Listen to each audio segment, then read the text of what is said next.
Ebyomukyala Anita Annette Among byongedde okulinnya enkandaggo. Loopo olubadde okutonnya mu Chicago mu Amerika avudde mu mbeera n'ayiwawo bwino ku Uganda Airline n'ekitongole kya Civil Aviation Authority. Anita Among gimuwunyidde mbiina mu katambi mu bujjuvu. Ate bo abantu ababutikiddwa obukyafu abamu ne batuuka n'okufiirwa obulamu bwabwe.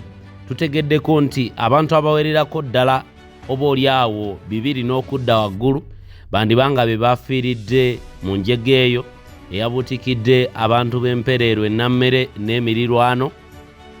Bwe twogerera ebipya bivuddeyo bagamba bandibanga bakubiddwa bbomu oba giyite baluti mbayina mu katambi bano banenyaani byonna mbiina mu bujjuvu ngenda kubeera nga mbikuwa obeere nga obyewulirako. Katikkiro wa Buganda agudde ku kyokya kaakano akatambi akongedde okumulumya omutwe. Bobi Wine yeeyongedde okubeera nga amulaga obukakafu ku mukwano gw'alina eri obwakabaka bwa Buganda. Nabyo mbirina mu bujjuvu. Naye nga tetunaba kubeera nga tugendayo katandike n'akatambi kano ate nkutwale mu birala. Ne Museveni yene eggwanga lyakola ki? Museveni Uganda yakola ki? Museveni omuntu nja kumusonyiwa bannange.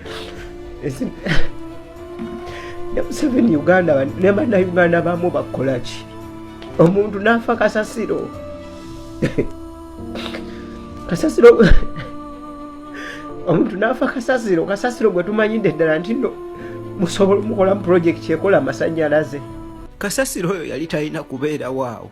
Kasasiro oyo Sebagala n'atandika omuyiwaawo ng'ayagala kola project egenda leeta amasannyalaze ku kyalo. Naye olw'okubanga eggwanga lijjuddemu obuli bw'enguzi buli alaba nga waliwo ekintu ekipya kye baleeta nga tagenda kifunamu nga bakifutyanka nga bakifiirizaawo. Era kuvaawo Sebagala teyasobola kutuukiriza project eyo paka etuuse kutta bantu nga tekoleddwa. Naye nga Sebagala yali agireese kuyamba abantu bakolera amasannyalaze ng'agenda leeta ebyuma ebijja amasannyalaze mu kasasiro. Museveni bannayuganda bakola ki? Museveni bannayuganda kiki obakoledde?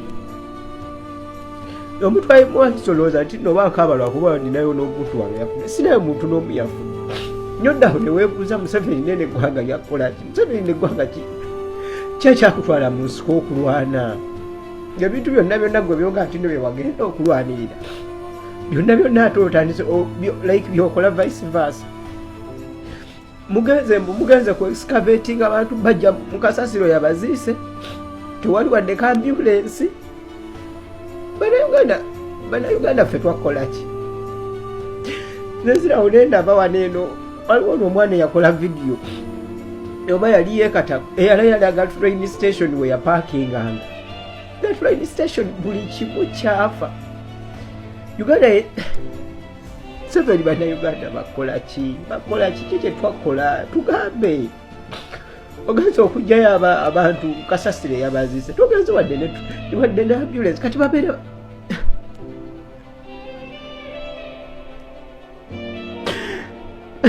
Museveni oziise eggwanga lyaffe lineeno. Just kulaga nti Bobi Wine ali wali n'ojjayo buli tiya gas buli moloka eya buli kika. Naye abantu bafiiridde mu mayumba nga tewali wadde ne tractor gye muyinza okutikka egaati negende gyeyo abantu mu mayumba gye baziise. Zeke yali ekiyinza nekinkatasi kuba nti noba abantu bafudde kuba sinayo wadde n'omuntu gwemmanyi. Ne Uganda temulimu wadde ekintu ekikola. Abaana abagenze bonna abaana abasinga bagenda kukola bazzamiramu nga ne famiri zaabwe teziyiriddwa wadde. Uganda yakola ki Museveni? Tubuulire ffe kye twakola. Tubuulire ki kye twakola? Ffe nga bannayuganda twakukola ki? Avaayo okwogera gonda mu kuwoza mbu yayogera ku politics talina tamanyi byategeeza. Nano tolina sooka kuyingira mu toyo okumanya nti no toyo ewunya bubi. Okitegeera? Nze nekisinga okunnuma nti ate bannayuganda ebintu bino abasinga tebabitegeera. Ate abaana abagenzeeko ebweru ate be batandise okutunnyonnyola ebikwata wano. Ate nga ffe abali wano mu Uganda ffe twalibadde tusinga n'okulwanira. Waffe tumanyi ekiri ku ground. Okitegeera? Museveni yeeramaliriza nga nkubuuza ffe bannayuganda twakukola ki? Ki kye twakola? Tubuulire. osanga oba tulina bintu byo bye watwala tubikuddize tusobola bikomyawo wetubuulire. Mu butuufu byonna ebitukolwako otuuka n'ogamba nti oba tulina kye twakola omukulu ono atufuga, oba tulina we twakwata nga tetwalina kukwatawo, oba tulina ebbanja litugwana okubeera nga tuliwa, nga mu butuufu ddene nnyo nti ebino byonna ebiri mu kututuukako tulina empeera gye tuli mu kuliwa olw'ebikolobero bye twakola.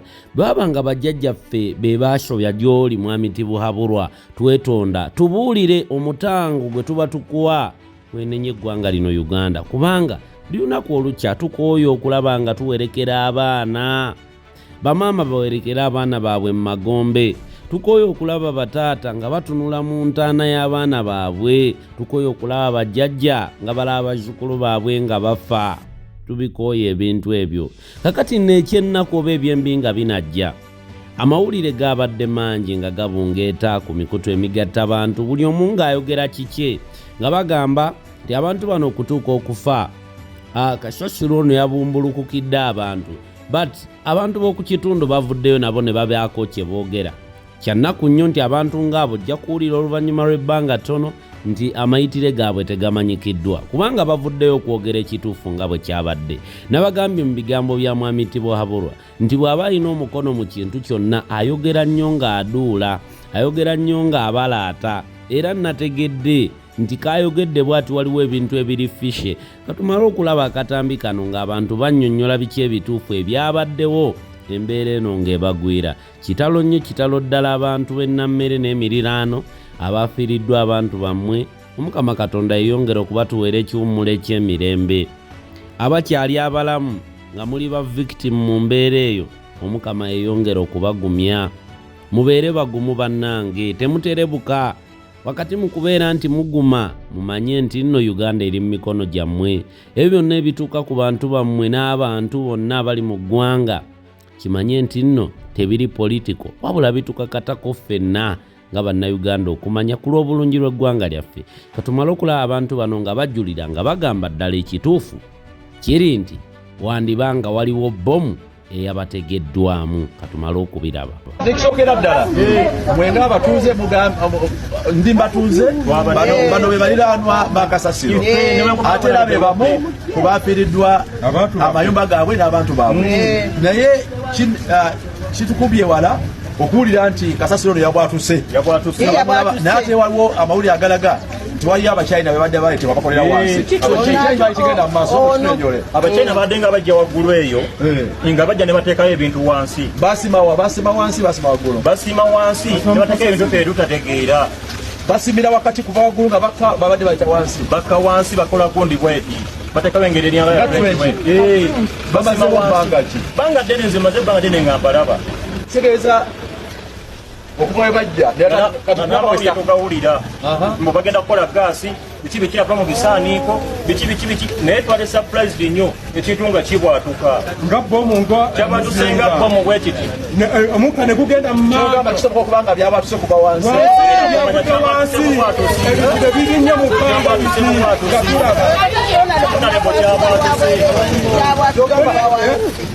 kuva wansi, kyogamba nti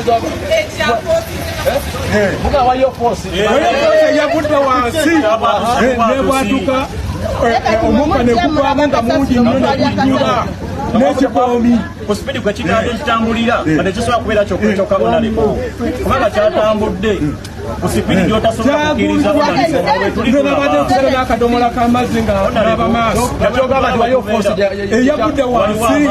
kati gwe kyogamba nti abakyayina bayinza oba bateekayo ebintu oba balina ebintu byabwe oba biwanya bye bagattagaga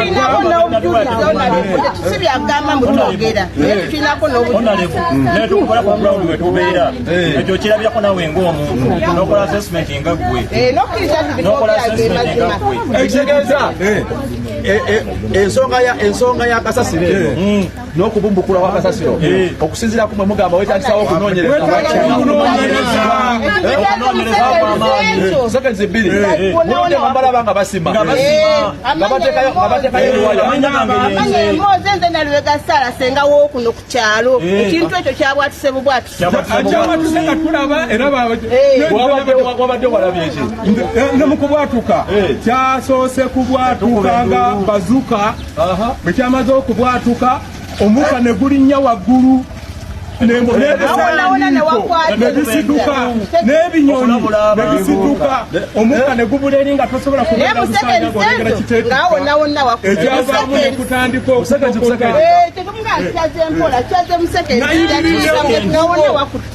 kyamadde dakiika 6 nga kasasiro tugudde eryo paka eno mubuto kunoonyereza amazima getwogera fe tuli batuuze mu muli bakwira musebuzi tubabulira amazima basebu tubadde tuteebereza nti kandi bakabenye ate obadde bikolebwa wali abadde bajjayo nga basima ngo bagenda kukola gaasi gasi yawatuse tetumanyi naffe batugamba gaasi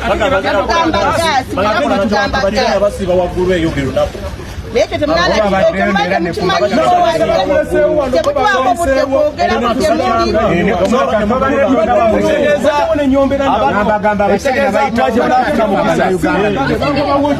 benyini nga tutya n'okwogera nti tulize nalegasaala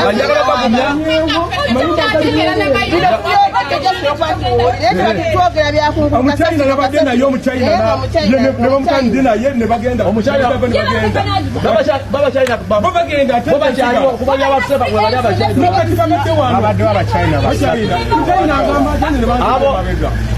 banaye ensonga gye mwogedde kasasiro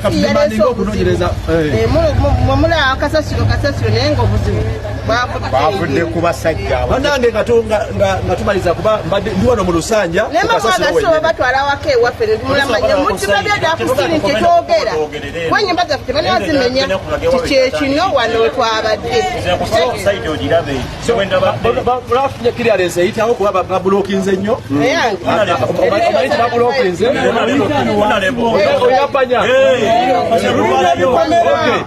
tuyakwaba nekupanya nekati kulw'abannayuganda abali eyo gano ge maloboozi ag'abatuuze abatuuze abaliranyewo bagamba wawa abachina abajja ne basima ne bateeka ebintu wansi byebatebeeza okwaniriza obakubya ebyawatuse nti kasasiro engeri gye bamulabyemu waliwo force ey'enjawulo twagala okudimandinga okunoonyereza era tugera kudimandinga okunoonyereza ku nsonga eno omuntu aleme kubeera mulagajjavu ateeke ebbomu oba bazuka wansi zimasuke tufune akabenje bwe kati tukatwale nga kino kyabulaekitukyabuzwenga bomu nekitusitula ebisaaniiko mu bbanga omukka ne gugira nekikuba era nga batuuseeko bwe tubeera abantu bonaona abadde balabanga ekisaaniiko ekyo nga batugamba mwe kigenda kukazika naye twewuunyisa nnyo kubanga ate kyatambudde kino teta kiti yeyo nno Uganda waliwo ebintu ebimu ebitugwako ne tugamba nti ddala awatali ggwe mwoyo tetumanyi oba tunaawona, awatali Mukama Katonda tetumanyi oba tunaawona, kubanga waliwo abalabe bangi abeegomba okulaba nti ffenna abali wano mu Uganda tuggwawo then ne twewuunya. Bwaba nga beegomba okuggwawo kwaffe ffenna tubeere nga tufudde, ani agenda okufikkira mu Uganda eno? Ani gwe tunaabala nti yagenda okubeera obulungi mu ggwanga lino Uganda? Yeyo enkola abakulu gye bali mu kuluka, ye pulaani yaabwe okulaba nti batumalawo.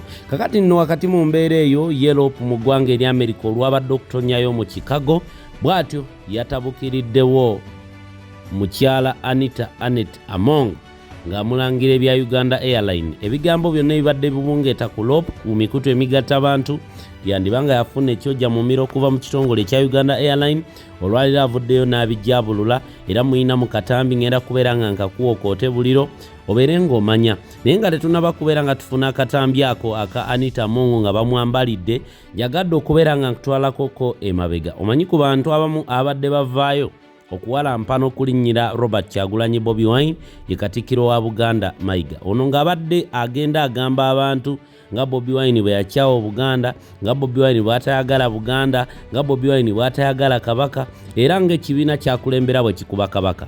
Mbadde wano mpitayita ku mikutu emigatta abantu nengwa katambi kano nga Bobi Wine lwe lunaku lwe yatuuma kalinaaye erinnya ery'omulangira era nga ye kabaka addako mu bwakabaka bwa Buganda amanyikiddwa nga Semakookiro. Mu katambike Bobi Wine yayogera bw'ati katubeere nga tubiraba. What does, to some people who don't know, what does Semakookiro mean? What is that? Semakookiro is a special name. Semakookiro is a royal prince of Uganda, and we got him this year. And to commemorate that wonderful achievement in our kingdom, I decided to name this building after the prince. Okay. Yeah. So you decided to make it because of the prince? Yeah, because I'm in Uganda, just like the British name buildings and rivers after their prince and princesses. You see, you'll find them even crossing borders and naming our lakes Albert and George. Those are quite English princes, you understand? So I decided to name this building Semakookiro in appreciation of my own culture. I wish I could travel to Jinja or to Mbale or even to London and put up a building there and call it Tanganyambogo. Okay. Or even name a lake in Switzerland and name it Muwenda Mutebi. Wow. Yeah. Okay, Bobby, another thing is that the beef between you and Bebe is climaxing. What is the genesis of that beef? There's no beef between me and him. Maybe there's chicken. Yeah. What do you mean? Chicken? Besides chicken. As a young man, you think as a young man. As a mature man, you think differently. So I don't want to give that attention.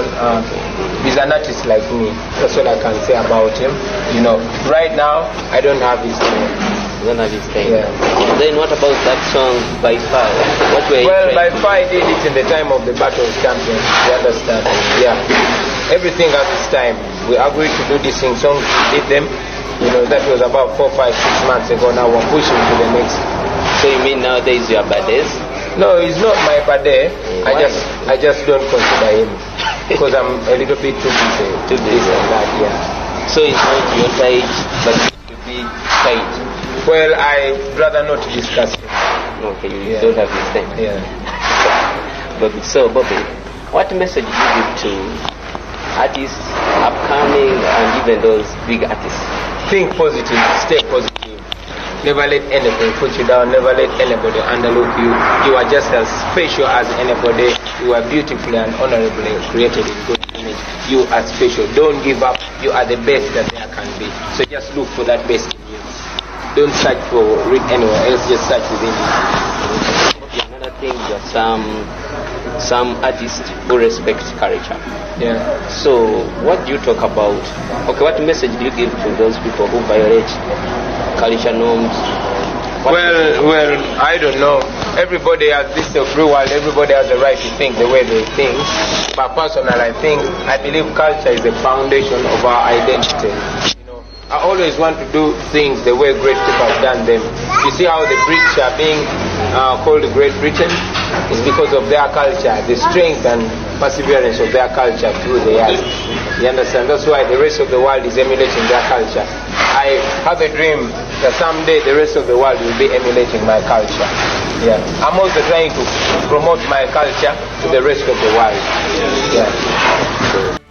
Yoyo no Bobi Wine kakati gwe Munnayuganda ali atuwulira oliwaddemba okwawulawo Katikkiro Mayiga ne Robert Kyagulanyi Bobi Wine ku bonna ani ayagala Obwakabaka, ani ayagala nnyo Obwakabaka bwa Buganda. Ono yatuuka n'okkuba oluyimba nga oluyimba olwo lukwatagana ku mukwano gw'alina eri Obwakabaka eri Kabaka wa Buganda oba oli awo n'okweyongera okugumya abaana ba Buganda okwagala Kabaka waabwe. Oluyimba olwo nkiwa mwenna mulumanyi bulungi nnyo, lumanyikiddwa nga Nnyimbira Kabaka wange. Ebyo nno nga tubivuddemu tujja kubeera nga ate twolekera butereevu ku bigambo ebya Lop yavuddeyo n'ayanukula omukyala Anita Anet Among.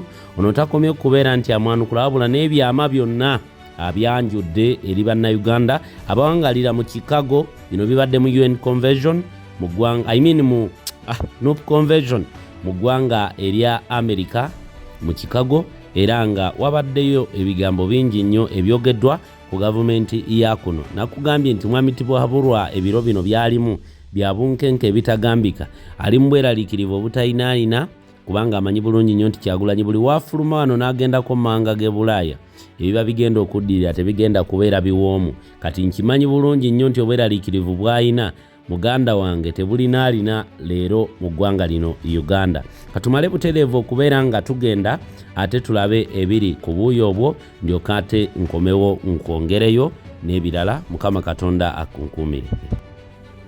So many. Yesterday we talked a bit about Civil Aviation Authority and Uganda Airlines, which report was thrown out the window by this very corrupt woman. Let me cite for you 2 examples about that airline of ours. You know, when we talk about these things, some people say we don't like our country. But people were buying tickets, some of these regular flyers to Dubai and so on. Somebody buys a ticket and recycles that ticket over 10 times without paying. They pay once. But because they're in cahoots with the officials of the airline, so the ticket is not closed, as it is called technically. So you buy the ticket once and you fly with it 10 times. So Uganda Airlines made a loss of about 500 billion in a very short time. And then I saw ministers saying, you saying you just don't like your country, airlines make losses. Okay, yes, they make losses. But how are we making our losses? Because those were billions of shillings because you've got to spend fuel and so on. But then people are flying for free under the guise of having paid. But the fellow paid once. And many, many other crookery things that were happening therein.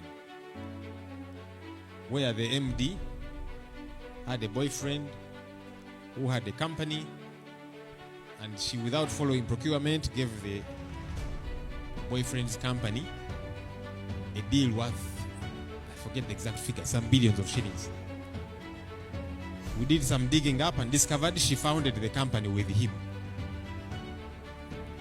And when we talk about these things, we are enemies of the country. People have been following the debate on Loboa Hospital, which I said I'm not going to keep quiet about this one. We have so far injected 600 billion shillings into Loboa Hospital. So I went with a couple of leaders, some MPs are here, said we want to do our oversight role. They denied us access. You know, we stood somewhere and peeped, and we were not seeing anything. So I told my colleagues, you know, it is possible these people are building an underground hospital. Maybe that's why we cannot see it. But to date, the 600 billion shillings cannot be accounted for. And they told us they will give us an update about it. I'm addressing the question of money. Those who say that we don't have money to deal with these situations. When you people travel back to Uganda, you normally use the Entebbe Expressway. Not so. Do you know that that road is one of the most expensive roads in the world? That road cost $476 million US. Each kilometer cost $9.2 million. The average, according to the computations and those that had done the prognostications, was going to be about $2 million per kilometer. But the sharp fellows blew the thing up.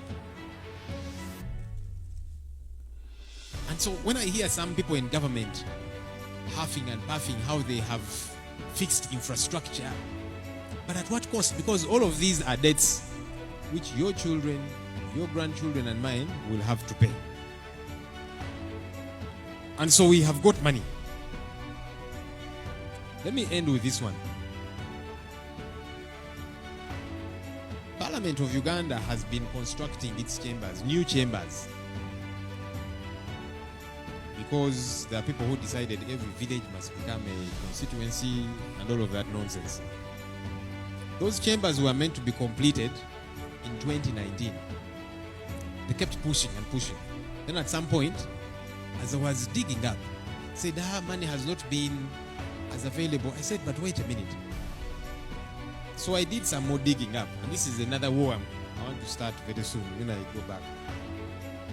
You know, I like starting trouble. Parliament rents. Kingdom, you people know Kingdom? It's like an arcade, whatever, where Shimoni was. Do you know who the owner is? Sudhir / all those other names.